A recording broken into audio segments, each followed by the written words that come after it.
사도신경으로 신앙 고백드리겠습니다.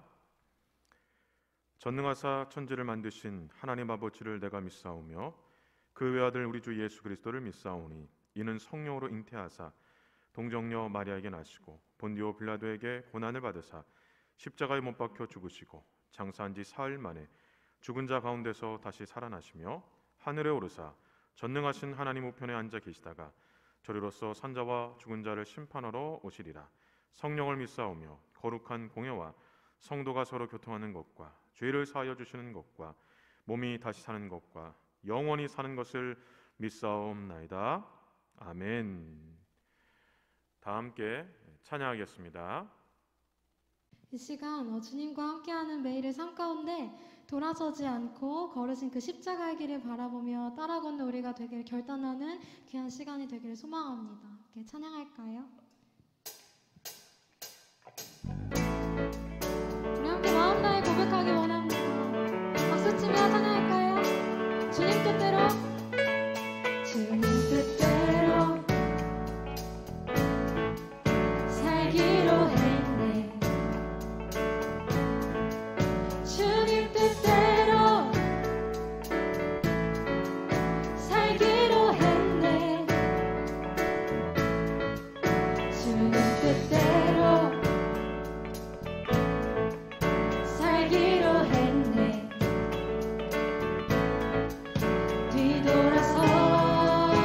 뒤돌아서지 않겠네. 우리 한 번 더 주님 뜻대로, 주님 뜻대로, 주님 뜻대로 살기로 했네. 살기로 했네. 주님 뜻대로, 주님 뜻대로 살기로 했네. 살기로 했네. 주님 뜻대로, 주님 뜻대로 살기로 했네. 살기로 했네. 뒤돌아서지 않겠네. 뒤돌아서지 않겠네. 뒤돌아서지 않겠네. 어떠한 시련이 와도 수많은 유혹 속에도 진실하신 주님 약속만 붙들리라. 세상이 이해 못하고 우리를 조롱하여도 진실하신 주님 약속만 붙들리라. 결국 돌아서지 않으리.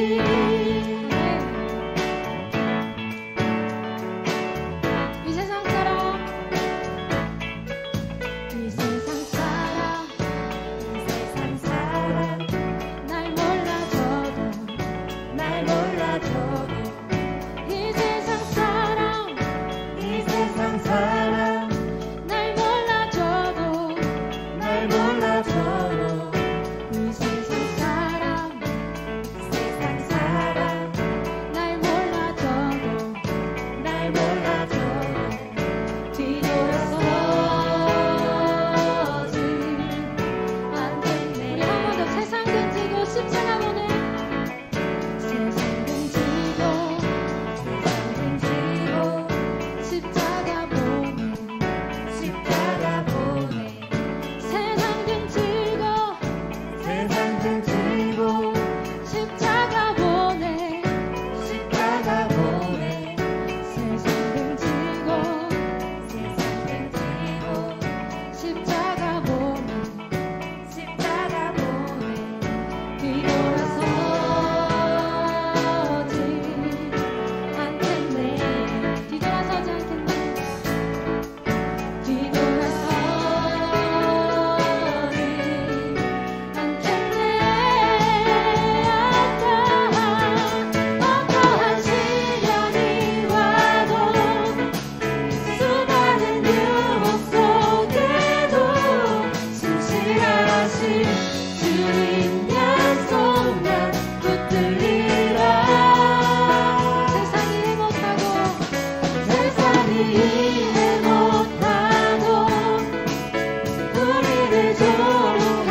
박수 올려드리기 원합니다. 아멘.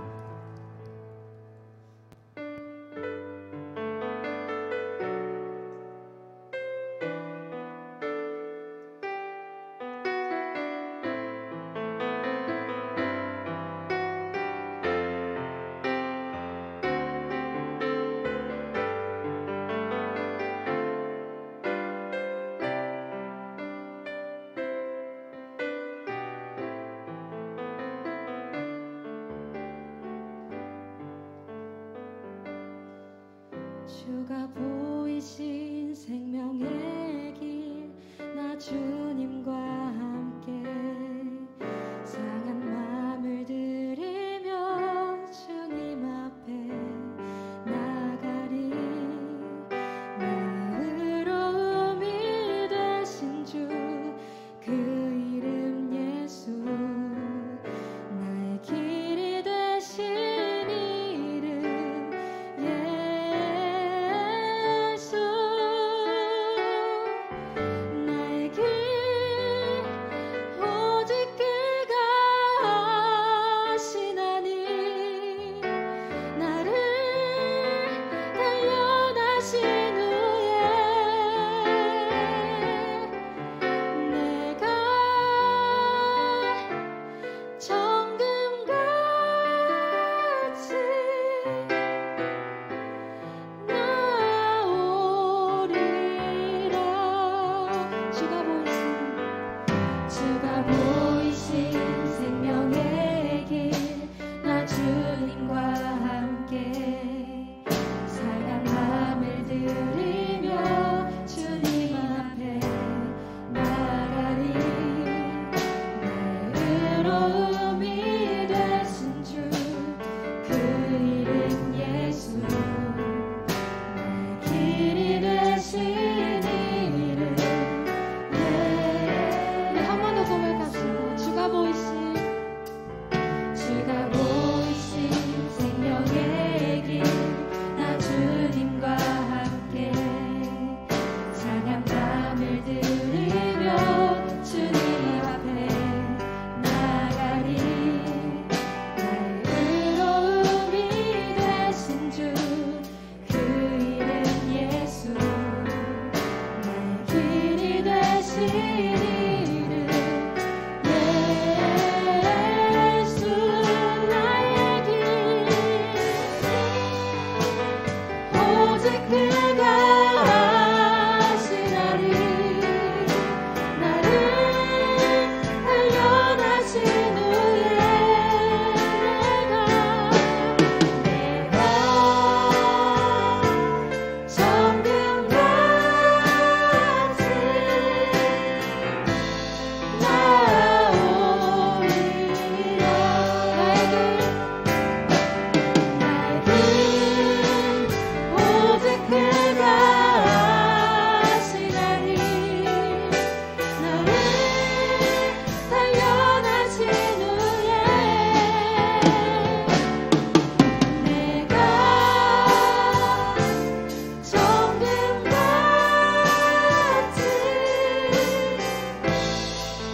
우리 목소리로 고백합시다. 나의 길 오직 그가 하시나니, 나를 단련하신 후에 내가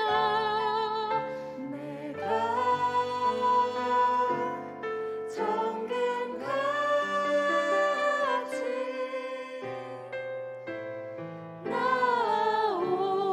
나오리라. 아멘. 주님께서 당하신 고난이 우리에게 생명이 되었습니다. 주님께서 보여주신 그 생명의 길을 이제 우리가 걸어가게 해주세요. 깊이를 알 수 없는 그 은혜와 사랑을 기억하고 깨달아 감사하고 회개하는 한 주가 되게 해주세요. 주신 삶의 자리에서 예수님의 사랑을 실천하고 그 마음을 품으며 살아가는 우리가 되기를 결단하며 이 시간 함께 기도하며 나가길 소망합니다. 기도하겠습니다. 하나님 아버지 감사합니다. 오직 나의 길을 아시는 주님, 하나님만을 바라보며 살아가는 한 주가 되게 하여 주시옵소서. 하나님, 주님께서 보여주신 그 생명의 길을 걸어가는 우리가 되게 하여 주시옵소서.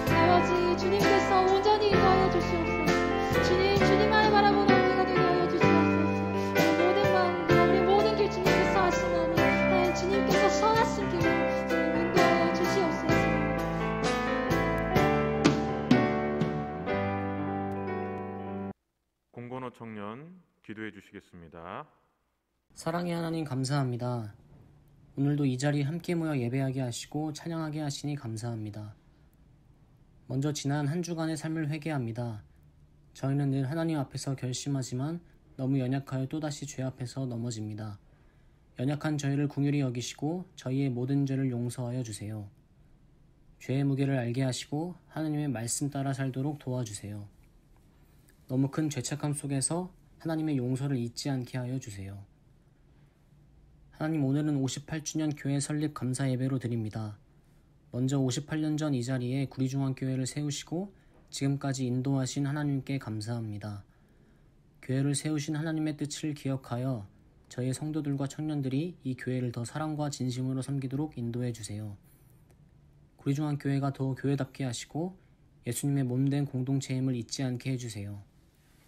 하나님을 전심으로 예배하며 사랑으로 저희의 이웃을 섬기는 교회가 되게 해주세요.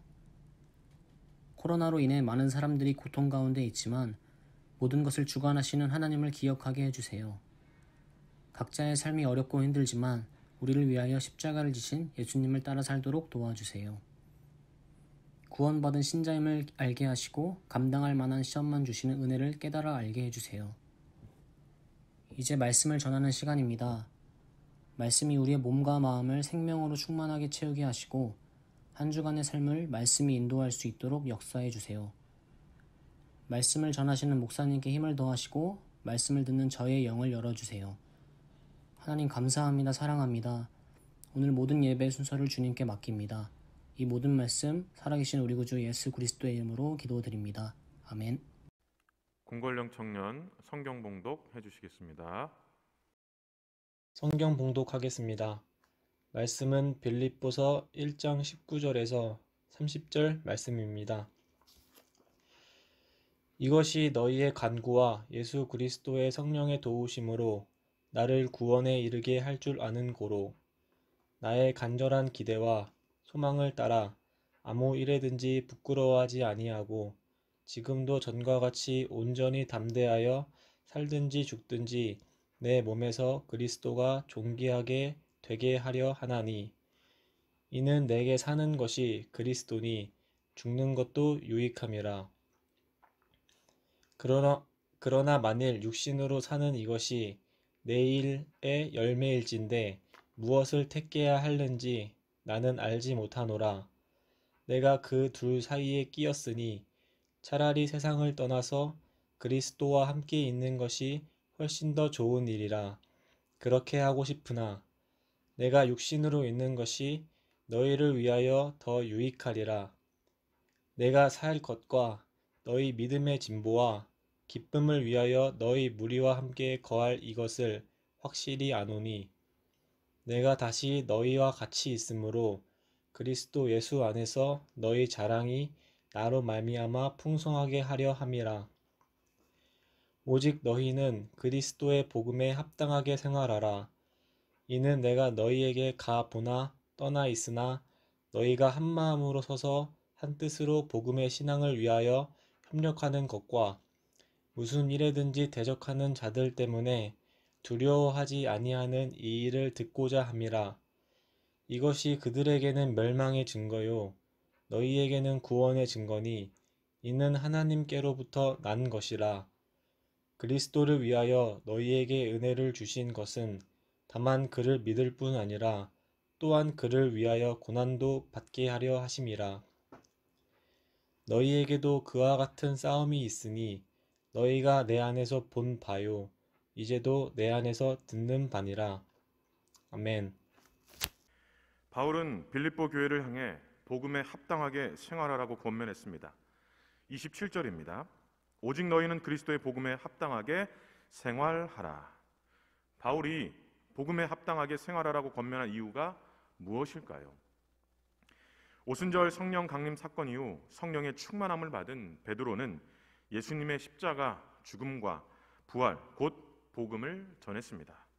베드로가 전한 복음을 듣고 여러분들이 예수님을 십자가에 못 박은 것입니다라는 이 베드로의 외침을 듣고 유대인들과 예루살렘 주민들은 마음에 찔림을 받고 탄식했습니다. 우리가 예수님을 죽였으니 어찌하면 좋겠느냐고 탄식했습니다. 베드로는 마음의 찔림을 받고 탄식했던 사람들에게 회개하고 예수님을 믿으라고 했습니다. 이때 회개하고 예수님을 믿었던 사람들의 수가 3,000명이 되었다고 합니다. 사도행전 2장 40절과 41절을 제가 한번 읽어보겠습니다. 또 여러 말로 확증하며 권하여 이르되 너희가 이 패역한 세대에서 구원을 받으라 하니 그 말을 받은 사람들은 세례를 받음에 이날의 신도의 수가 3,000이나 더하더라. 회개하고 예수님을 믿었던 사람들은 함께 모여 사도의 가르침을 받았고 서로 교제하며 떡을 떼고 그러니까 성찬을 행하며 오로지 기도하기를 힘썼는데 이렇게 초대교회가 탄생하게 되었습니다. 초대 예루살렘 교회의 탄생은 베드로가 전한 복음으로 탄생했기 때문에 교회는 복음 없이 존재할 수 없습니다. 그래서 바울은 빌립보 교회를 향해 복음에 합당하게 생활하라고 권면한 겁니다. 복음에 합당하게 생활하라 해서 이 합당하다는 말은 적합하다, 어울리다라는 의미이고 생활하다라는 말은 시민이 되다, 시민으로서의 의무를 이행하다라는 의미입니다.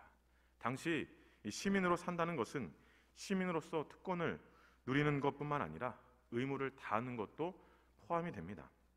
그러므로 이 복음에 합당하게 생활하라는 것은 복음을 듣고 구원을 받아 교회 공동체의 일원이 되었다면 공동체의 일원으로서 주어지는 특권을 누리는 것뿐만 아니라 어울리는 의무를 다해야 한다는 것입니다.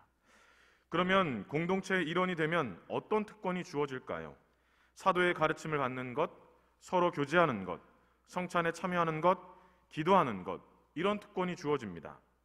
이것이 특권인 이유는 하나님께서 사도의 가르침을 받는 것, 그러니까 말씀을 통해서 서로 교제하는 것, 믿음의 성도들의 교제를 통해서 또 성찬을 통해서 기도하는 것을 통해서 은혜를 주시기 때문입니다. 누구나 다 말씀을 듣거나 믿음의 성도들과 교제하거나 성찬에 참여하거나 기도하는 것을 통해 은혜를 누리는 것은 아닙니다. 복음을 듣고 예수님을 믿어 공동체의 일원이 된 자들만이 누릴 수 있는 은혜입니다. 그런데 바울은 공동체의 일원으로서 이런 특권만 누리지 말고 의무도 행해야 한다라고 했습니다. 그러면 어떻게 하는 것이 공동체의 일원으로서 어울리는 의무를 다하는 것일까요? 먼저 바울은 20절에서 이렇게 말했습니다. 나의 간절한 기대와 소망을 따라 아무 일에든지 부끄러워하지 아니하고 지금도 전과 같이 온전히 담대하여 살든지 죽든지 내 몸에서 그리스도가 존귀하게 되게 하려 하나니. 이 말씀처럼 바울은 예수님을 존귀하게 드러내는 것이 공동체의 일원으로서 어울리는 의무라고 했습니다. 존귀하게 드러낸다는 것은 위대하게 높이다라는 의미인데 바울은 어떻게 예수님을 위대하게 높이려고 했을까요? 20절 상반절에 보면 아무 일에든지 부끄러워하지 아니하고 이렇게 말하고 있는데 이것은 어떤 일을 하든지 무엇을 하든지 예수님을 부끄럽게 하는 일을 하지 않겠다는 의미입니다. 바울은 빌립보서를 쓸 당시 감옥에 있었습니다. 살든지 죽든지라는 표현처럼 살아서 감옥에 나서게 될지 아니면 처형을 받아 죽게 될지 모르는 상황이었습니다. 그런데 바울은 살아서 감옥을 나가게 될지 아니면 처형을 받아 죽게 될지 모르지만 어쨌든 상황에 상관없이 예수님을 부끄럽게 하는 일을 하지 않겠다고 했습니다. 바울처럼 예수님을 위대하게 높이려면 예수님을 부끄럽게 하는 일을 하지 말아야 합니다. 그러면 어떤 일이 예수님을 부끄럽게 하는 일이고 어떤 일이 예수님을 위대하게 높이는 일일까요? 성경에 보면 예수님을 위대하게 높이는 일은 많습니다. 그러나 오늘은 한 가지만 살펴보겠습니다. 로마서 12장에서는 예수님을 위대하게 높이는 일이 무엇인지, 특히 세상 사람들에게 예수님을 위대하게 높이는 것이 무엇인지 이렇게 말합니다. 우리 함께 찾아서 읽어볼까요? 로마서 12장 14절에서 18절입니다. 너희를 박해하는 자를 축복하라. 축복하고 저주하지 말라. 즐거워하는 자들과 함께 즐거워하고 우는 자들과 함께 울라. 서로 마음을 같이하며 높은 데에 마음을 두지 말고 도리어 낮은 데 처하며 스스로 지혜 있는 체하지 말라. 아무에게도 악을 악으로 갚지 말고 모든 사람 앞에서 선한 일을 도모하라. 할 수 있거든 너희로서는 모든 사람과 더불어 화목하라. 이 말씀은 우리가 어떤 말, 어떤 행동을 해야 예수님을 위대하게 높일 수 있는지를 말해주는 겁니다. 즉 우리의 말과 행동을 통해 예수님을 부끄럽게 할 수도 있고 위대하게 높일 수도 있다는 겁니다. 그러므로 이제부터는 말하고 행동할 때 그 말과 행동이 특히 세상 사람들을 향할 때는 더더욱 예수님을 부끄럽게 하는 것인지 아니면 예수님을 위대하게 높이는 것인지를 깊이 생각해야 합니다. 이렇게 생각하고 말하고 행동하는 것이 공동체의 일원으로서 어울리는 의무입니다. 다음으로 바울은 27절 하반절에서 이렇게 말했습니다. 너희가 한 마음으로 서서 한 뜻으로 복음의 신앙을 위하여 협력하는 것과, 이 말씀처럼 바울은 같은 마음으로 행하는 것이 공동체의 일원으로서 어울리는 의무라고 했습니다. 한 마음으로 서서 한 뜻으로 신앙을 위하여 협력한다는 것은 같은 마음을 품고 서로의 신앙을 보살펴 주라는 의미입니다. 예수님을 위대하게 높이는 것이 세상 사람들과 관련이 있다면 같은 마음을 품고 서로의 신앙을 보살펴 주라는 것은 성도들과 관련이 있다고 할 수 있습니다. 즉 세상 사람들에게는 예수님을 위대하게 높여야 하고 성도들은 잘 보살펴야 한다는 겁니다. 그러니까 이 두 가지가 함께 이루어져야 한다는 겁니다. 세상 사람들에게는 예수님을 위대하게 높이면서 성도들을 잘 보살피지 않는다? 이렇게 할 수 없다는 겁니다. 또 성도들은 잘 보살피면서 세상 사람들에게는 예수님을 위대하게 높이지 못한다? 이렇게 해서도 안 된다는 겁니다. 이 두 가지가 균형을 이루어야 한다는 겁니다.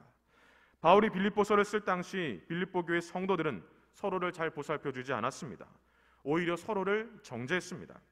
빌립보 교회는 바울의 선교를 적극적으로 도울 만큼 신앙적으로 성숙한 교회였습니다. 선교뿐 아니라 구제에도 힘쓰며 어려운 이웃을 돕는데 앞장선 교회였습니다. 그러나 모두가 선교와 구제에 참여한 것은 아니었습니다. 형편상 선교와 구제에 참여하기 어려운 성도들도 있었습니다. 하루 종일 아무것도 먹지 못하고 일을 하는 성도들도 있었고 쉬지도 못하고 저녁 늦게까지 일하는 성도들도 있었습니다. 이렇게 하루하루를 버티며 겨우 살아가는 성도들에게 선교와 구제는 늘 마음의 짐이었습니다. 그러니까 함께하고 싶어도 할 수 없었기에 마음이 무거웠던 겁니다. 그런데 일부 성도들이, 그러니까 선교에 적극적으로 참여하고 구제에 힘쓴 성도들이 함께하고 싶어도 할 수 없었던 성도들의 형편을 살피지 못하고 오히려 선교와 구제에 참여하지 않기 때문에 신앙에 문제가 있는 것처럼 정죄했고 참여하지 못하는 것에 대한 죄책감과 박탈감을 느끼게 했습니다. 선교에 적극적으로 참여하고 구제에도 힘쓰며 어려운 이웃을 돕는 것은 예수님을 위대하게 높이는 겁니다. 공동체의 일원으로서 어울리는 의무를 다하는 것입니다. 그러나 바울은 이것만이 공동체의 일원으로서 의무를 다하는 것이 아니라 예수님을 위대하게 높이는 것과 동시에 성도들을 잘 보살펴야 진정한 공동체의 일원으로서 의무를 다하는 것이라고 말하고 있는 겁니다. 앞서 살펴본 것처럼 이 두 가지가 함께 가야 한다는 겁니다. 세상 사람들에게는 예수님을 위대하게 높이고 또 성도들은 잘 보살피는 것, 이게 함께 해야만 진정한 공동체의 일원으로서 의무를 다하는 겁니다. 그래서 바울은 로마서 12장에서 예수님을 위대하게 높이는 일이 무엇인지, 특히 세상 사람들에게 예수님을 위대하게 높이는 것이 무엇인지만 말하지 않았습니다. 성도들을 어떻게 보살펴야 하는지도 말했습니다. 로마서 12장 5절에서 13절의 말씀인데요, 우리가 이 말씀도 함께 찾아서 읽어보겠습니다.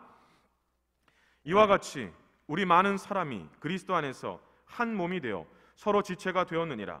우리에게 주신 은혜대로 받은 은사가 각각 다르니 혹 예언이면 믿음의 분수대로, 혹 섬기는 일이면 섬기는 일로, 혹 가르치는 자면 가르치는 일로, 혹 위로하는 자면 위로하는 일로, 구제하는 자는 성실함으로, 다스리는 자는 부지런함으로, 긍휼을 베푸는 자는 즐거워함으로 할 것이니라. 사랑에는 거짓이 없나니 악을 미워하고 선에 속하라. 형제를 사랑하여 서로 우애하고 존경하기를 서로 먼저 하며 부지런하여 게으르지 말고 열심을 품고 주를 섬기라. 소망 중에 즐거워하며 환난 중에 참으며 기도에 항상 힘쓰며 성도에 쓸 것을 공급하며 손 대접하기를 힘쓰라. 이 말씀은 어떻게 성도들을 보살펴야 하는지를 말해주고 있는 겁니다. 그러므로 이제부터는 세상 사람들에게만 예수님을 위대하게 높이는 것, 이것에만 신경 써야 되는 것이 아니라 성도들의 신앙을 보살펴 주는 것에도 힘쓰고 신경 써야 한다는 겁니다. 바로 이것이 공동체의 일원으로서 의무를 다하는 것입니다. 마지막으로 바울은 29절에서 이렇게 말했습니다.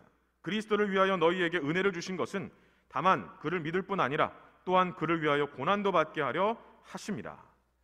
이 말씀처럼 바울은 예수님을 위한 고난을 기쁨으로 받는 것이 공동체의 일원으로서 어울리는 의무라고 했습니다. 바울은 예수님을 통해 구원을 받아 공동체의 일원이 되었다면 누구나 예수님을 위한 고난을 받게 된다라고 했습니다. 물론 어떤 형태와 모양으로 고난을 받게 될지는 모릅니다. 고난이 육체적인 고난일 수도 있고 정신적인 고난일 수도 있습니다. 하지만 고난을 받게 된다는 거예요. 어떤 모양이런지 모르겠지만 예수님도 이 사실을 요한복음 16장 33절에서 이렇게 말씀하셨습니다. 이것을 너희에게 이르는 것은 너희로 내 안에서 평안을 누리게 하려 함이라. 세상에서는 너희가 환난을 당하나 담대하라. 내가 세상을 이기었노라. 그러면 왜 고난을 받게 하는 걸까요? 크게 두 가지 이유가 있는데, 하나는 이 고난을 통해 예수님의 고난을 느끼게 해서 더욱 구원에 감사하게 하려고 하는 것입니다. 그리고 또 하나는 이 고난을 통해 유익을 주기 위해서입니다. 어떤 사람이 어린 딸과 함께 산에서 양을 키웠습니다. 어느 날 양 한 마리를 잃어버려서 양을 찾았습니다. 그런데 양이 가시덤불에 걸려 있었습니다. 가시덤불에서 조심스럽게 양을 구해냈지만 양은 상처를 입고 피를 흘리고 있었습니다. 어린 딸은 양의 상처를 보고 너무나 속상해서 울면서 이렇게 말했습니다. 아빠, 이 나쁜 가시덤불을 모두 잘라버려 주세요. 다음 날 가시덤불을 잘라버리기 위해 작은 손도끼를 가지고 가시덤불이 있는 곳으로 갔습니다. 가시덤불에 가까이 가서 가시덤불을 잘라버리려고 하다가 깜짝 놀랐습니다. 가시덤불 뒤에 끝이 보이지 않는 낭떠러지가 있었기 때문입니다. 끝이 보이지 않는 낭떠러지를 본 어린 딸은 아버지에게 이렇게 말했습니다. 아빠, 이 가시덤불이 여기 있어야 하는 좋은 이유를 알 것 같아요. 가시덤불이 없었다면 양은 낭떠러지에 떨어져서 죽었을 겁니다. 양에게 상처를 준 가시덤불처럼 고난은 우리의 인생에 상처를 줍니다. 그러나 가시덤불이 양에게 상처를 주었지만 가시덤불이 없었다면 양은 낭떠러지에 떨어져 죽을 수도 있었을 겁니다. 그러니까 양이 죽지 않도록 지켜준 겁니다. 고난도 우리의 인생에 상처를 주겠지만 그 상처보다 더 큰 유익을 줄 것이라는 겁니다. 그래서 시편 119편 71절은 고난당한 것이 내게 유익이라 라고 말씀합니다. 그러므로 예수님을 위한 고난을 기쁨으로 받아야 합니다. 큰 유익을 줄 것을 믿고 고난을 기쁨으로 받아야 합니다. 이것이 공동체의 일원으로서 어울리는 의무를 다하는 것입니다. 바울은 빌립보 교회를 향해 말과 행동을 통해 세상 사람들에게 예수님을 위대하게 높이라고 했습니다. 결코 예수님을 부끄럽게 하는 말과 행동을 해서는 안 된다라고 했습니다.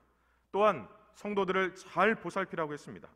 세상 사람들에게 예수님을 위대하게 높이는 것만이 다가 아니라 예수님을 위대하게 높이는 것뿐만 아니라 성도들을 잘 보살펴야 한다라고 했습니다. 이 두 가지가 균형을 이루어야 된다라고 했습니다.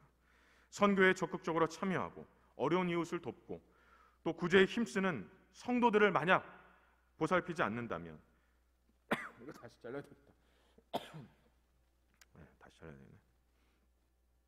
바울은 빌립보 교회를 향해 말과 행동을 통해 세상 사람들에게 예수님을 위대하게 높이라고 했습니다. 결코 예수님을 부끄럽게 하는 말과 행동을 해서는 안 된다라고 했습니다. 또한 성도들을 잘 보살피라고 했습니다. 세상 사람들에게 예수님의 위대함을 높이는 것뿐만 아니라 성도들을 잘 보살펴야 한다라고 했습니다. 그러니까 이 두 가지가 균형을 이루어야 한다는 겁니다. 선교에 적극적으로 참여하고 어려운 이웃을 돕는 구제에 힘쓰면서 만약 성도들을 보살피지 않는다면 그것은 공동체의 일원으로서 어울리는 의무를 다하는 것이 아니라는 겁니다. 그리고 예수님을 위한 고난을 기쁨으로 받으라고 했습니다. 물론 고난은 우리의 인생에 상처를 줄 수도 있습니다. 하지만 그 상처보다 더 큰 유익을 준다는 것을 믿고 기쁨으로 고난을 받아야 합니다. 이것이 복음에 합당하게 생활하는 것입니다. 공동체의 일원으로서 어울리는 의무를 다하는 것입니다. 오늘은 교회 설립 58주년 기념주일입니다. 58년 전에 하나님께서 우리 교회를 세우시고 우리에게 교회를 주셨습니다. 왜 우리에게 교회를 주셨을까요? 바울이 빌립보 교회를 향해 권면한 것처럼 우리를 통해서, 그러니까 우리 교회를 통해서 예수님을 위대하게 높이고 성도들을 보살피고 예수님을 위한 고난을 기쁨으로 받게 하기 위해서입니다. 다시 말하면 복음에 합당하게 생활하게 하기 위해서, 공동체의 일원으로서 어울리는 의무를 다하게 하기 위해서입니다.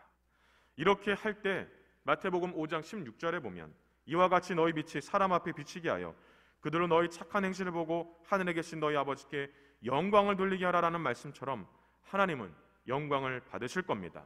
또한 시편 67편 1절에 하나님은 우리에게 은혜를 베푸사 복을 주시고 그의 얼굴빛을 우리에게 비추사라는 말씀처럼 우리 인생은 하나님의 은혜로 넘치게 될 것입니다. 이번 한 주 우리의 말과 행동을 통해 세상 사람들에게는 예수님을 위대하게 높이고 또한 성도들을 잘 보살피며 혹 예수님을 위한 고난을 받게 된다면 기쁨으로 고난을 받는 공동체 일원으로서 어울리는 의무를 다하는 우리 모든 청년들이 되시길 주님의 이름으로 간절히 축원합니다. 기도하겠습니다. 사랑과 은혜가 충만하신 하나님 아버지 감사합니다. 특별히 오늘은 교회 설립 58주년 기념주일입니다. 우리에게 교회를 허락하시고 또 이 교회를 통해서 하나님께 영광을 돌리게 하시니 감사합니다. 오늘 말씀처럼 복음에 합당하게 생활하는 교회 공동체의 일원으로서 의무를 다하는 우리 모든 청년들이 되게 하여 주시옵소서. 이번 한 주간 이 말씀 붙잡고 믿음으로 승리하며 살아갈 수 있도록 도와주시옵소서. 예수님의 이름으로 기도하옵나이다. 아멘. 지금은 우리 주 예수 그리스도의 은혜와 하나님 아버지의 크신 사랑과 성령의 교통하심이 복음에 합당하게 생활하라는 교회 공동체의 일원으로서 어울리는 의무를 다하라는 하나님의 그 말씀을 마음에 깊이 새기고 간절히 하나님 앞에 예배드리는 우리 모든 청년들 머리 위에와 그들의 가정과 하는 모든 일들 위에 이제로부터 영원토록 함께 있을지어다. 아멘.